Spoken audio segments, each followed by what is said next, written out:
So, new year, huh? Gosh, it comes so fast. It's amazing how fast these things turn. Any of you have any New Year's resolutions? How many are really just done with New Year's resolutions? More and more New Year's resolutions are becoming an object of derision. It's just like nobody wants to do it. What the stats are something incredible. It's like 98% of New Year's resolutions end up not being, carried through on. But a full 30% are dropped before the end of January, I think. It's something like that. It's just crazy. And so, New Year's resolutions. But I have a few quotes here that I just want to read you, just about New Year's resolutions, just to kind of get us started here. New Year's resolution, to tolerate fools more gladly, provided this does not encourage them to take up more of my time. I thought that was pretty good. That was James Agate. New Year's Day is now the accepted time to make your regular annual good resolutions. Next week, you can begin paving hell with them as usual. Mark Twain. 30 ways to shape up for the new year. Number 1, eat less. Number 2, exercise more. Number 3, what was I talking about? I'm so hungry right now. Maria Bamford. And one of my personal favorites, my New Year's resolution list usually starts with the desire to lose between 10 and 3,000 pounds. That's Nia Vardalos. And then finally, may all your troubles last as long as your New Year's resolutions. Yes, Joey Adams. Not everyone, though, is so cynical about New Year's resolutions. There is something to be said with at least going over the line with the intention of changing, right? Changing things. Steven Spielberg said, all of us, every single year, we're a different person. I don't think we're the same person all our lives. C.S. Lewis said, there are far, far better things ahead than any that we leave behind. And G.K. Chesterton wrote, the object of a new year is not that we should have a new year. It is that we should have a new soul and a new nose, new feet, a new backbone, new ears, and new eyes. Unless a particular man made New Year's resolutions, he would make no resolutions. Unless a man starts afresh about things, he will certainly do nothing effective.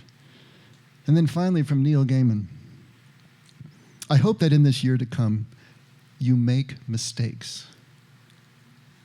Because if you are making mistakes, then you are making new things, trying new things, learning, living, pushing yourself, changing your world. You're doing things you've never done before. And more importantly, you're doing something. So that's my wish for you and all of us, and my wish for myself. Make new mistakes. Make glorious, amazing mistakes. Make mistakes no one's ever made before. Don't freeze, don't stop, don't worry that it isn't good enough or it isn't perfect. Whatever it is, art, love, work, family, life, whatever it is you're scared of doing, do that. Make your mistakes next year and forever. We as human beings need a sense of progression. We need to set dates. We need to set milestones. We need to feel the sense of progression and movement along our lives. We need the sense of the chance to begin again, to begin anew, to have a rebirth, to start things over again, to start fresh. We've already talked about the fact that, New Year's is an artificial line. It's just an arbitrary line that we set. The earth is spinning around, but, we set these lines in place for ourselves. When Marion and I were first married, our first apartment was in Irvine in the Turtle Rock area, and it backed up against a nature reserve. And there was a colony of turkey vultures that nested in the eucalyptus that was all around our apartment complex. And, most people hated them because of the stuff they left on the sidewalk, which was pretty fierce sometimes. But I loved those guys. I'd get up in the morning and they'd be there, and they don't really flap much. They just wait for the heat to start rising, and they just open up and ride these currents of hot air. And so they're waiting for the heat to start moving. And so they're looking and they're watching, and then as soon as it's time, they all take off and fly, and they go into the office for the day. And they do what they do. And then they come back at night, and then they come and they settle down and they wait for the next day. And it didn't matter what day of the week it was. It didn't matter if it was Sunday or Saturday or Christmas or New Year's or anything else. They would do exactly the same thing except when it rains, when they would just sit there hunkered over and all miserable looking the whole day because they couldn't do anything else. But there was no sense of time for them. It was light. It was dark. The air was rising. The air was not rising. It was raining or not. We have the sense of time, and we need that. We need to have a concept of time, you know. How about your dogs, your puppies? They don't have a sense of time, you know. It's time to get up. It's time to go to sleep. It's time to eat. But there's no sense of progression. We, as human beings, need that sense of progression. We think of time, though, at least here in the West, as a straight line, don't we? But if you really think about it, time is a circle. It's all about circles. Our universe is made of circles. Ever think about that? It's all about circles. The universe is a clock that's made of circles. It can't help it. Anytime that you have gravity or surface tension, it's going to pull matter into the smallest possible area that matter can contain or take up. And what is that? That shape is a sphere in 3 dimensions. It's a circle in 2 dimensions. Why is a soap bubble always round? Do you ever think about these things? Besides Stephen Wright, do any of you really think about these things? Why is a soap bubble always round? You know, because the surface tension is pulling in on the air that's trapped inside. And when that equalizes, it's going to take up the smallest possible surface area and volume, and that's a sphere. It has to be a sphere. It's always going to be a sphere. And if there was no air inside the bubble, then it would collapse all the way down to a spherical drop, like a raindrop, and it would fall. Planets in space, whatever they happen to be, galaxies, stars, they're all going to find that same shape. It's all about circles. And when planets rotate around a sun or a black hole, doesn't matter, it's going to be a circle. It's circles within circles, and these circles are the timepiece. God's timepiece is this universe that is ticking away with each rotation, with each spin on an axis.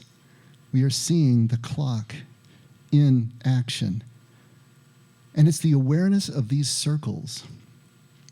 It is being part and participating in these circles that is the time that we experience. If there weren't any circles, if we weren't moving along these circles, we wouldn't have any sense of progression of time. Put yourself in a closed room. After a while, you have no sense of time anymore. Prisoners who end up in solitary, that's the thing that drives them absolutely mad after a while. There is no sense of time. They don't have light or dark. They don't have any cues to the passage of time. We need that. Our days, it's the earth rotating, spinning on its axis, a circle. Months, the moon rotating in a circle around the earth. Seasons and years, the earth rotating around the sun, coming full circle. After every circuit is the completion of that circuit, the completion of the circle, coming full circle, we say, the perfection of the circle. We have just perfected a circle. On Friday night at midnight, we perfected the year 2021. Now, how many of you would consider 2021 a perfect year? These last 2 years have been pretty tough, haven't they? We would never say that 2021 was perfect, but can you think of any year that you would say was a perfect year? Maybe it was a better year for you personally, but was it a perfect year? What do we mean? Is there anything that we can say that makes a year perfect? Well, 2021 is now a perfect year. It is complete. It is perfected because the earth made and completed its circuit around the sun. The Aramaic word for perfect that we translate as perfect is gamar.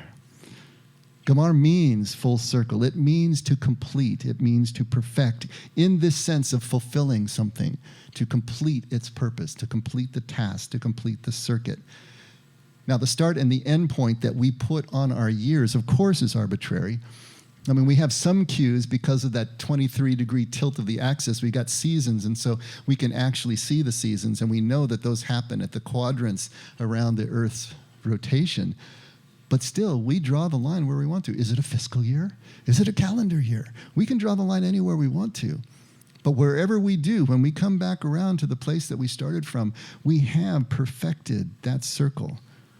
Now, the Earth doesn't know that it has completed another circuit. It's just going to keep on moving and continue to keep on moving. That's what it does.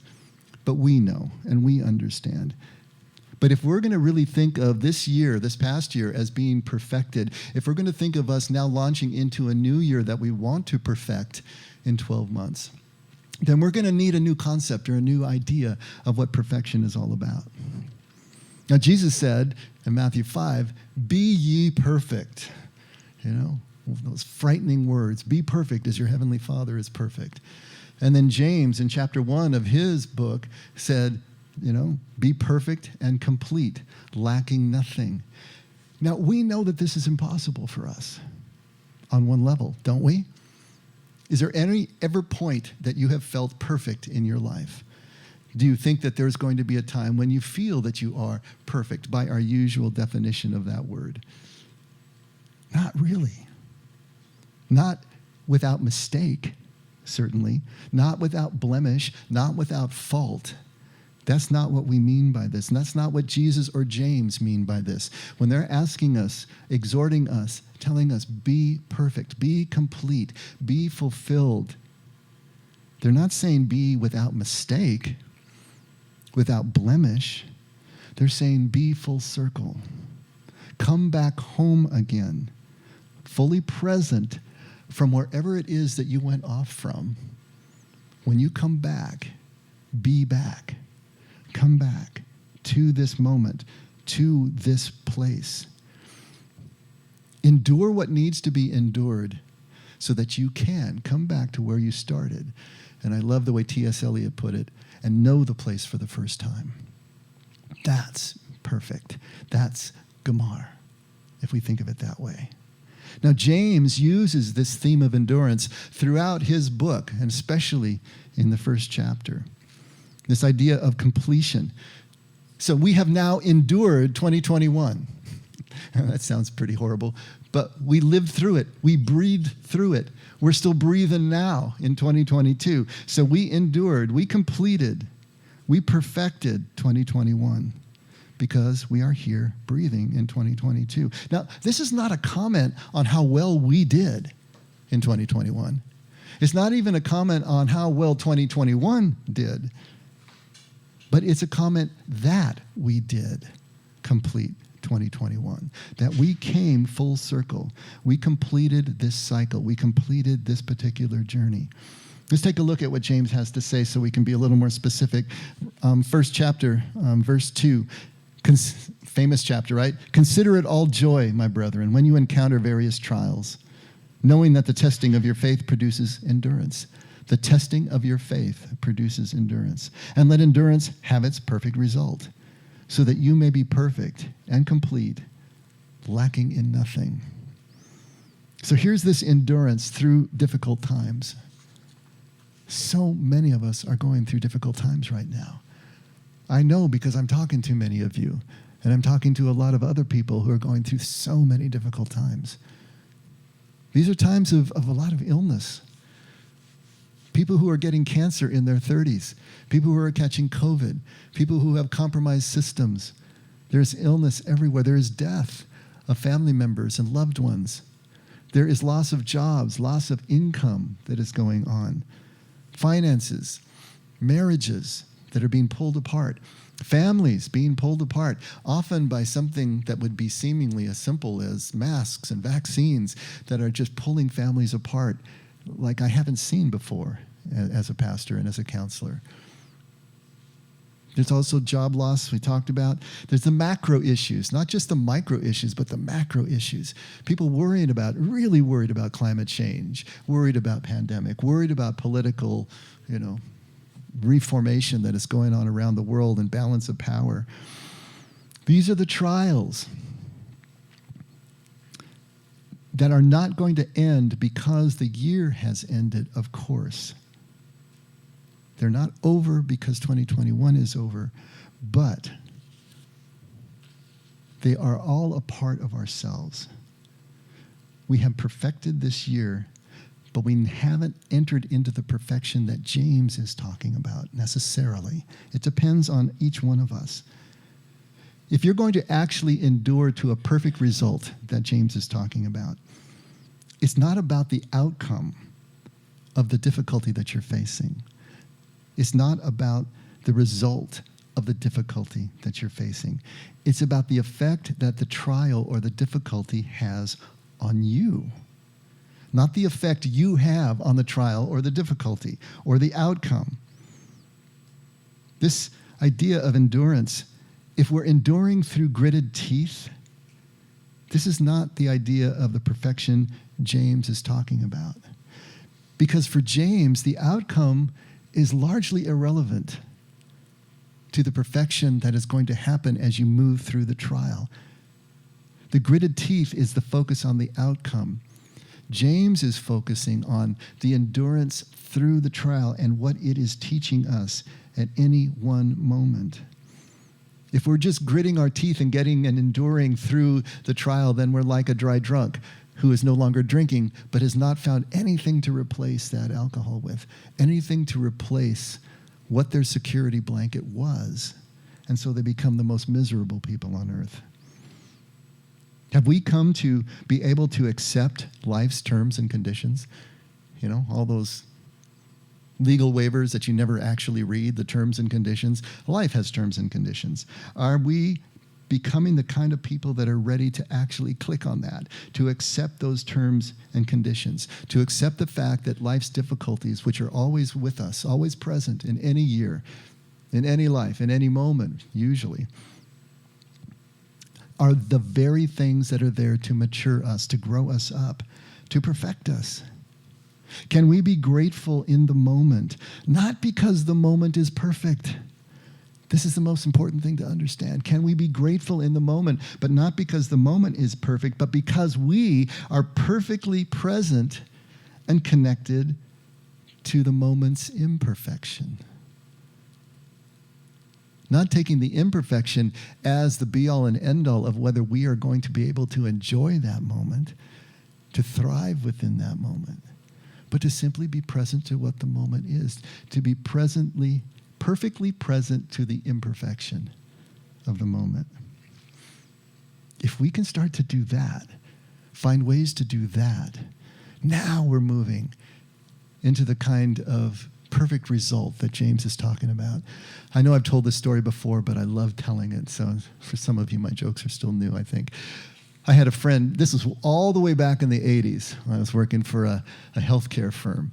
And this friend was over in the IT department, and he was an Indian national from India.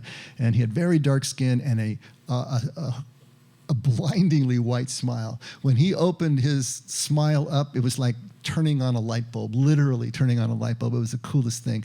And he was just the nicest guy. And we got to know each other at work. And then finally we started deciding we're going to start to hang out together, right? But there was one thing about Ram, is that whenever we set a date and a time to show up, he was always late. Not just a little bit late. He could be 2 hours late. 2.5 hours late. He just operated on a completely different time frame, a completely different worldview. I guess it was Eastern or something like that. You know, time is a circle. You know, he's not worried about segments, you know, but he was just that kind of guy. And it was annoying, of course, and I couldn't, how am I supposed to schedule anything with someone like this? But I enjoyed his company so much that I decided, okay, I know what I'll do. I'll just have him come to my house. Whenever we scheduled anything, Ram came to my house. That way, I just lived my life, kept traveling around the circle until Ram joined me. And it was usually with tandoori chicken, you know, and the red stains all over his shoes because that's the way he cooked. But it was the greatest. I worked out a way to be able to be perfectly present to the imperfection that I deduced in him, you know, which wasn't necessarily an imperfection. It was just something that I didn't like. Can we start to do that? Can we come up with ways to be able to do this, to accept imperfection, to realize that it's part of the deal. It's part of the terms and the conditions, and still enjoy our time, enjoy our moments, even thrive in our moments in the midst of the imperfection. And even if we're not fully joyful about it, or maybe thriving under some of the conditions that we are under, to at least understand the purpose of the imperfection, to understand the meaning behind the difficulty that we're facing. Because with meaning, any difficulty, any trial becomes endurable. If we can see the meaning in it, if we can see the need for it, if we can see what it is doing, if it's taking us someplace. And James completes this thought at chapter 5, starting at verse 7. Therefore be patient. And we can infer that there he means patiently endure, brethren. Be patient, patiently endure until the coming of the Lord. The farmer waits for the precious produce of the soil, being patient about it until it gets the early and late rains. You too, be patient. Strengthen your hearts, for the coming of the Lord is near. Patiently endure. Yes. Now this idea here, he's talking about this coming of the Lord. See the value in persisting until the coming of the Lord. And that trips us up a little bit sometimes because we're wondering, okay, does that mean end times? Does that mean, the Bema Seat judgment? What are we talking about here when we talk about the coming of the Lord? Well, in Aramaic, in Hebrew, the coming of the Lord was an idiomatic expression. It was an idiom for your own death, for one thing. The coming of the Lord was your death when you would meet the Lord. It was also an idiom for the end of an era or the end of an epoch. Any significant end of a certain set of circumstances moving into another set of circumstances could be considered the coming of the Lord. The fall of Jerusalem in 70 AD certainly was the coming of the Lord. It was the end of an era, end of the epoch, end of the Second Temple, end of a Jewish way of life as they had known it for centuries and millennia even. Broadly, we can consider the coming of the Lord the completion of a cycle, the completion of an age. What he's talking about here is endure until the end of these trials. Endure to the end of what it is that you're experiencing right now. Endure to the end of this cycle. Complete the circle. Come full circle. And because it's impossible to know when the cycle is going to end, when the coming of the Lord will actually be, therefore, it's always near. Have you thought about that? If you don't know when something is going to happen, it's always happening now. It can happen any moment if you don't know when it's going to happen. The Hebrew bride doesn't know when her groom is going to come and completely change her life by taking her back to his father's house. And because she doesn't know the moment or the time, it's always here. It's always now. It's always present. As soon as you attach a date to something, which is what we always do in the West, now we have this run up to it. And it changes the nature of our relationship to that moment. But when we don't know, then it's always near. It's always expected any day, every day. And therefore, you need to be ready. You need to be present and waiting at every moment for that thing to occur. James uses the image of the gardener, the farmer, again. Jesus and James always using the image of the farmer to try to get across the nature of this attitude, this relationship to life. Showing up every day, diligently, doing the invisible work, the work that nobody sees, nobody honors, really. You're just preparing soil. You're just putting in seeds. You're watering. You're doing things that nobody cares about, nobody sees, but you show up every day to do it. Waiting on rain, waiting on soil, waiting on seed, and completely dependent on the rains.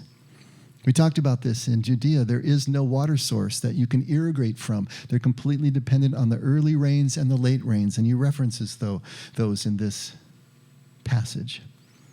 The early rains, the yore, that happen in the autumn between October and December, the hard driving rains that break up the soil that has been baked into place over the summer and gets it ready for planting. And then the latter rains that are softer and gentler in March and April, the Melkosh. that complete the harvest and take them into the harvest of the early summer. These early and late rains, you can't force them. You can't hurry them along. You certainly can't control them. You can't build irrigated ditches. You can't build wheels. There's nothing you can do except wait for them to show up. All things in their time. You can either participate in the cycle or you can get out of the way, but there's nothing else in between. What are you going to do? Are you going to ride the cycle in harmony, or are you going to try to buck it in some way? This takes us back to the contradiction, I suppose, or the contrast between warriors and gardeners. Christians love to use the warrior image. Paul uses it when he talks about the armor of God, but it's not really so much that we should live life with the attitude of a warrior, because Jesus and James are always talking about farmers, always talking about gardeners. And there's a whole different attitude between those two. The warrior is about the event. The warrior is talking about something preemptive, something imperialistic, trying to take control, grab something by the throat. Whereas the gardener is more of a process. Holistic, immersive, just riding the cycles. Jesus in the Beatitudes says, "Blessed are the peacemakers, for they shall be called sons of God," or children of God. This idea of the peacemaker is something that we're not as familiar with. That idea that it's not just about breaking up a controversy, breaking up a fight. It's not that kind of event. The word there that is used is actually two words, lavdei shlama, which means makers of peace. But the idea of making here, again, is showing up daily. The image, again, is of a farmer or gardener bent over the soil. This invisible diligence that takes place every single day, patiently preparing for the miracle to happen. You remember Jesus says the miracle happens while the farmer is sleeping. The gardener is asleep when the actual sprout takes place. That miracle of the harvest, in this case, the miracle of shalom, the miracle of the greatest amount of wholeness and completion, perfection, full circleness, which is what shalom really means, is what has been diligently and invisibly prepared for day after day. If you're going to be a peacemaker the way Jesus is talking about it, is you are showing up to do the tiniest, most insignificant things every day that are building the fabric of peace, the fabric of shalom, the fabric of wholeness, of full circleness, of perfection in the sense of completion. These people will be called sons or children of God. In other words, they are identical to God because God is doing the same thing. We think of God doing these great things, but God is showing up every day invisibly in our lives, tending to the details that are contributing to the shalom that is there for us should we decide to accept it. This is it. Children of God. God doing the same thing. I wanted to read just a little bit from a book called The Hidden Gospel, which was written by a Middle Easterner, a native Aramaic speaker.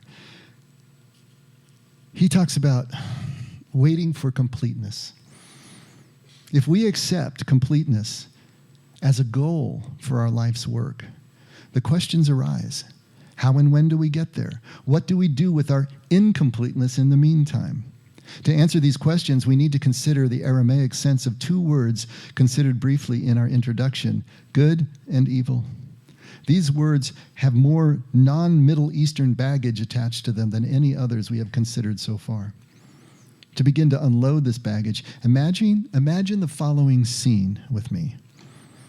The smell of apple, almond, and sycamore trees in blossom. The sight of riotously colorful wildflowers in bloom on a hillside above the Sea of Galilee.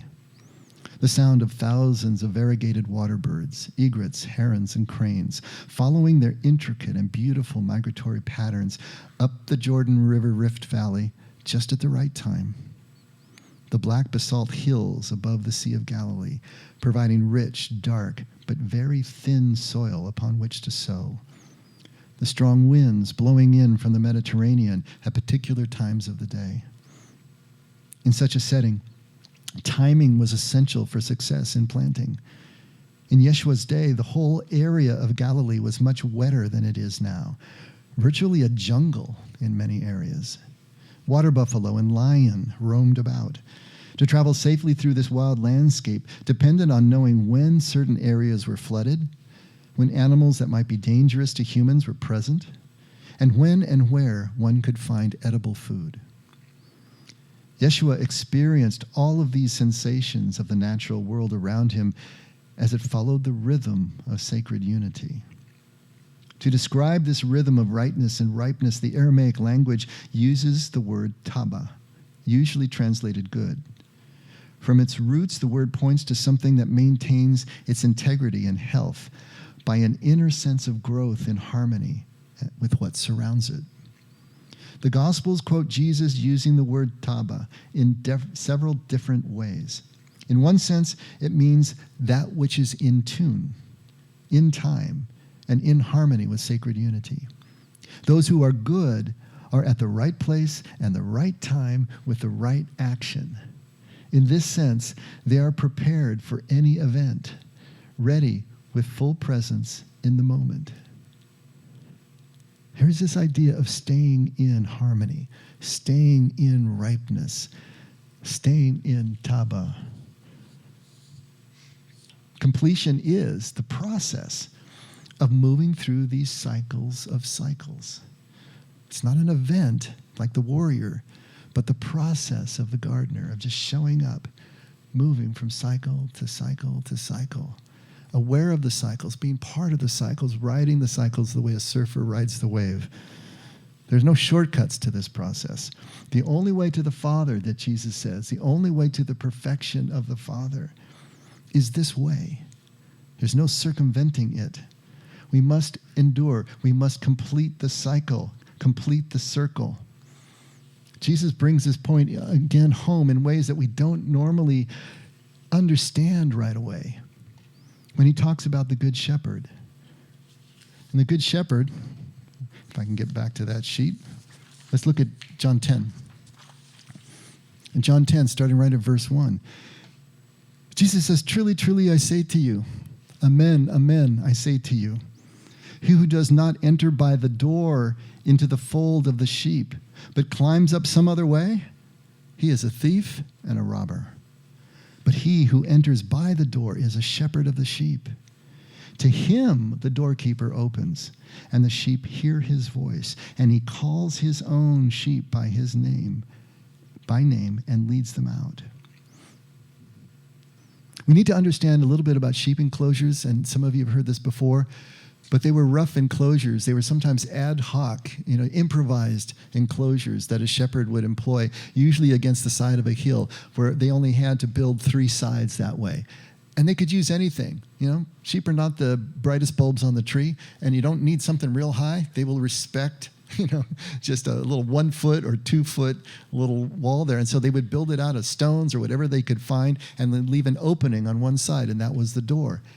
And he'd drive the sheep into the enclosure, and then he'd stand in the enclosure. He'd sleep in the space, in the doorway, and the sheep would not step over him. He was literally the gate, the door of the sheep enclosure. This is the image that everyone that Jesus was talking to at the time would have understood and have experience with. And so they get what he's talking about. The sheep are only going in and out to the safety in the night, to the pasture during the day, through that door, through that opening that was controlled by the shepherd, literally being the door himself. Anyone or anything that is stepping over is a wolf, is a thief, is a robber. There is no shortcut. There is no circumventing the one way in and the one way out that will lead both to the safety and the security of the shepherd and the abundance that was outside the enclosure. This is what Jesus is talking to. That door. Jesus is the door. At verse 7, so Jesus said to them again, "Truly, truly, I say to you, I am the door of the sheep. All who came before me are thieves and robbers, but the sheep did not hear them. I am the door. If anyone enters through me, he will be saved and go in and out and find pasture. The thief comes only to steal and kill and destroy. I came that they might have life and have it abundantly. I am the good shepherd. The good shepherd lays down his life for the sheep. Jesus is the door. Jesus is the way and the truth and the life and the only way to the Father. He's the door and the way of joyful and patient endurance and completion of our cycles, no matter how difficult they are. Jesus is showing us an attitude toward life that is grateful for the gifts that come with the rain and the tide, that we can't control, we can't hurry. We can only be present when the fruit falls, because we are showing up every day over and over again. The movie Castaway, I thought, was a great movie. I really enjoyed that movie with Tom Hanks, if you're familiar with it. And the story is he's a FedEx employee who goes down in a plane over the Pacific Ocean and is marooned on a desert island. Not with Gilligan, but for 4 years, he's all alone with Wilson, the soccer ball. After 4 years, he finds his way back home again. By this time, his wife, Kelly, has remarried, and he loses her all over again. But there's this one little bit that I wanted to read you. See how it relates to what we're talking about. He says, we had both done the math. Kelly added it all up and knew she had to let me go. I added it up, and I knew that I had lost her because I was never going to get off that island, and I was going to die there totally alone. I was going to get sick or get injured or something. The only choice I had, the only thing I could control, was when and how and where it was going to happen. So I made a rope, and I went up to the summit to hang myself. I had to test it, Of course, you know me. And the weight of the log snapped the limb of the tree, so I couldn't even kill myself the way I wanted to. I had power over nothing. And that's when this feeling came over me like a warm blanket. I knew somehow that I had to stay alive. Somehow, I had to keep breathing, even though there was no reason to hope. And all my logic said that I would never see this place again. So that's what I did. I stayed alive. I kept breathing. And one day my logic was proven all wrong because the tide came in and gave me a sail. And now, here I am. I'm back. In Memphis, talking to you. I have ice in my glass. And I've lost her all over again. I'm so sad that I don't have Kelly. But I'm so grateful that she was with me on that island. And I know what I have to do now. I got to keep breathing. Because tomorrow the sun will rise. And who knows what the tide could bring. Love that. Enduring to the perfection of a cycle. The completion of a circle. We can't imagine the outcome. The outcome is not the point. The completion of the cycle is the point. The turning of last year to the beginning of this new year is one cycle of our lives. And we're still breathing here. So we completed it. But are we perfected? The way that James talks about that perfection. And we're not perfect, but if we can welcome this new year, accept the turning gratefully, entering by Jesus' door, this way of being present, then we are becoming perfected. Jesus at John 10:14, he says, I am the good shepherd, and I know my own, and my own know me. I am the good shepherd. One of the most famous lines in all of Christianity. But if you read it in Aramaic, it reads, Ena raya taba. Ena raya taba. Literally, if you translate that into English, I shepherd good. Ena is another idiomatic expression. It's an intensive I am. I. Intensively emphatic statement of being present. an emphatic statement of being itself. I am. An emphatic statement of identity. Taba, we talked about. Ripeness, wholeness, harmony. So, what Jesus is saying, if you take the idea of Ena, and Taba and put that together, we're not talking about a good shepherd in the way we think of a good shepherd. A shepherd that comports to certain standards that we have, that we're bringing to the table here. Literally, we could translate this, the shepherd of wholeness, or even better, the guide to completion. The guide to wholeness, the way to wholeness. The shepherd was the one who tended the flock and guided it. The good shepherd is the guide to this wholeness. We could take this line maybe and paraphrase it and say, I am the good shepherd.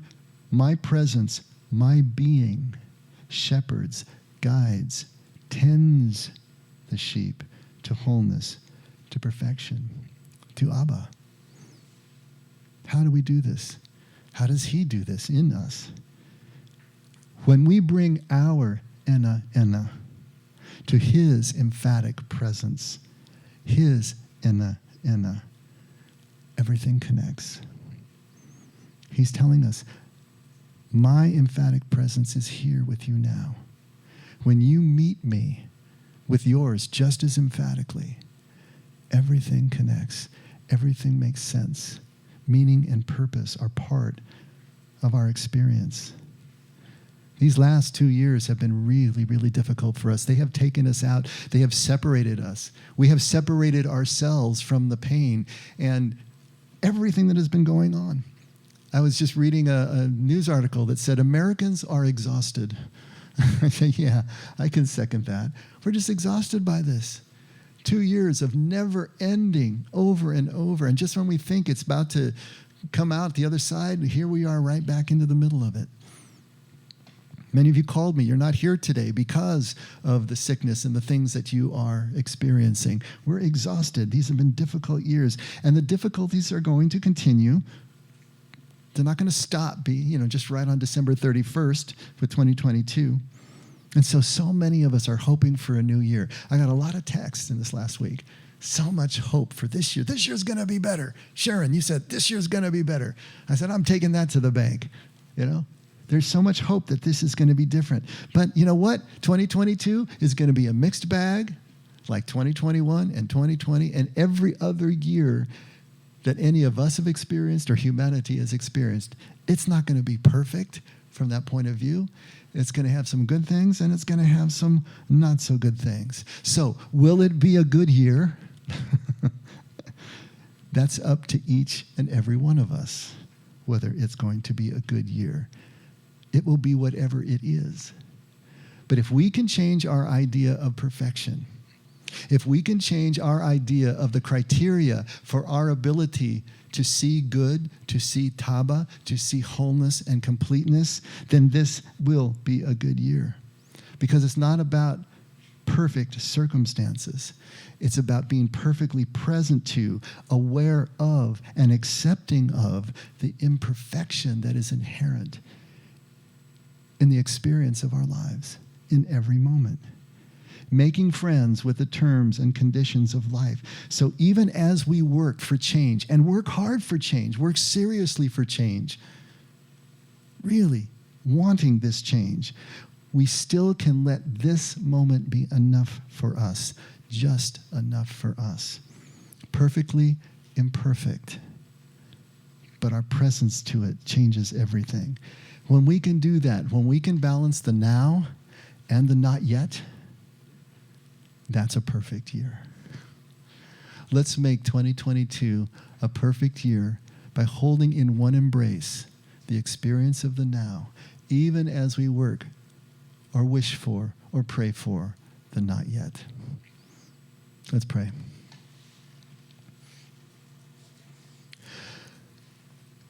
Father, you are here.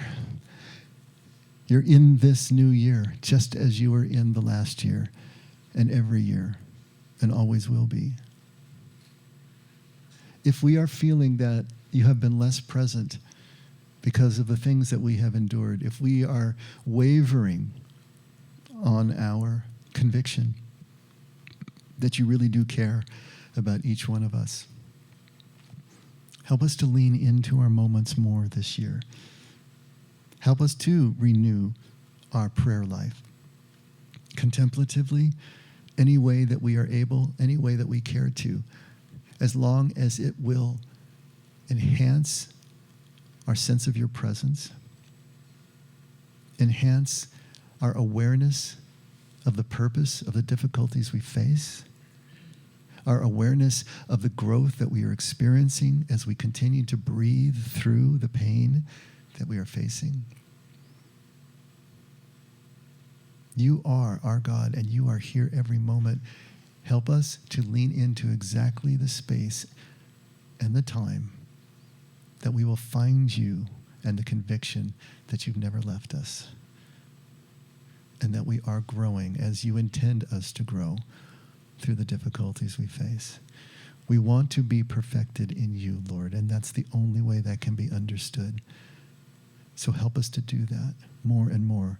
Help us to have the resolution of our intention to more and more find you in every moment, and that will be enough for us. Thank you for all of the love and the attention that you lavish on us, Father, and never let us forget that we can only love because you loved us first. In Jesus' name, amen. All right, let's stand.